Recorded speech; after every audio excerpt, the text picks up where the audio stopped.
Эритроциттер қанның қызыл элементтері. Олардың орташа өмір сүру күні 100-120 күн. 120 күннен кейін эритроциттер ретикулоэндотелиалды жүйенің макрофагымен көбінесе көк бауырда ыдырауға ұшырайды. Эритроциттен гемоглобин босап шығып, гем және глобинге дейін ыдырайды.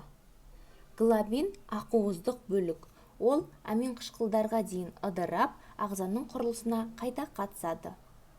Ал гемнен биливердин мен темір босап шығады.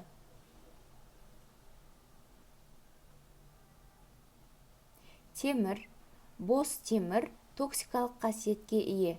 Оны токсикалық емес түрде сақтау үшін бізге апоферритин ақуызы керек. Екеуі байланысып ферритинге айналады.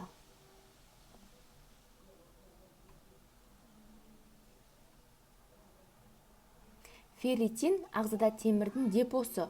Оны сақтап, темір жетіспейтін жағдайда оны шығарып отырады. Бірақ барлық темір ферритин түрінде сақталмайды. Темірдің басқа бөлігі жасушадан шығып, қан ағысына түседі. Онда трансферимен байланысып, сүйектің қызыл кемігі мен бауырға барады. Бұл темірдің көп бөлігі эритропоэзге қатысады. Биливердин. Биливердин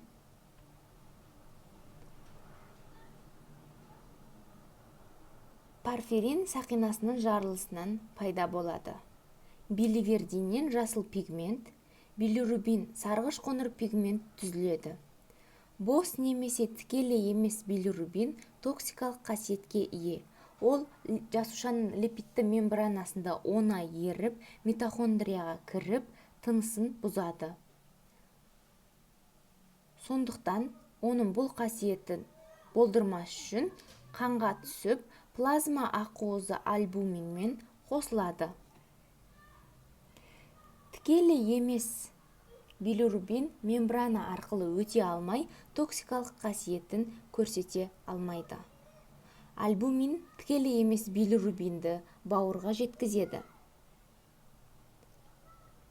Бауырдың гепатоциті бір жағынан капиллярлармен, екінші жағынан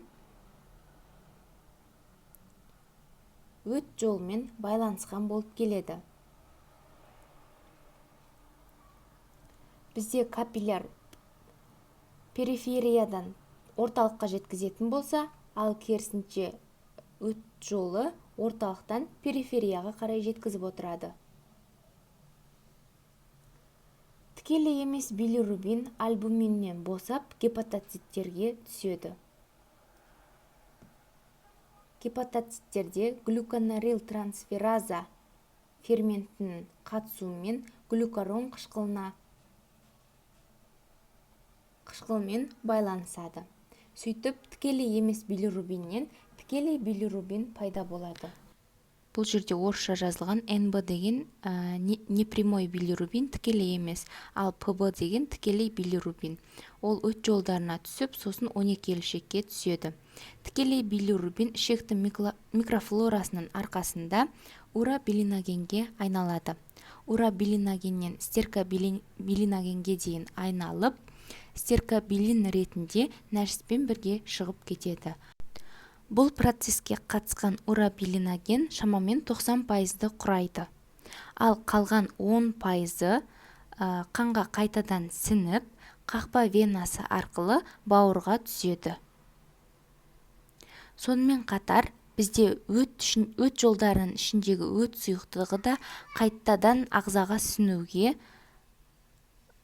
қасиетті жетеді. Оны біз бауыр ішіктік циркуляция деп атаймыз.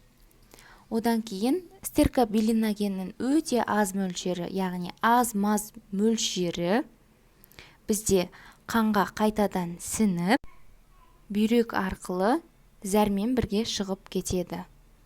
Яғни бұл жерде стеркобилиногеннің іздері дегенді біз анализден көре аламыз.